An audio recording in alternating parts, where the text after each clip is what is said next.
৭ দিন চিনি বন্ধ করলে শরীরে কি হয় জানেন?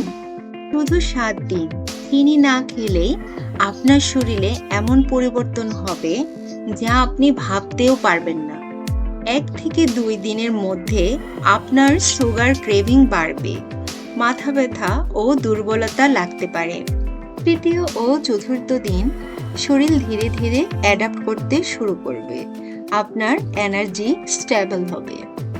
পঞ্চম থেকে সপ্তম দিন স্কিন পরিষ্কার হতে শুরু করবে, পেটের ফ্যাট কমতে শুরু করবে, ঘুম ভালো হবে। কিন্তু সবচেয়ে বড় লাভটা কি জানেন? আপনার ইনসুলিন লেভেল কন্ট্রোলে আসবে। চিনি কমানো মানে শুধু ডায়েট না, এটা পুরো লাইফ আপগ্রেড। ৭ দিনের চ্যালেঞ্জ নিতে পারবেন? কমেন্টে ইয়েস লিখুন। আর এমন প্রো নিউট্রিশন টিপস পেতে আমাদের চ্যানেলের সাথেই থাকুন।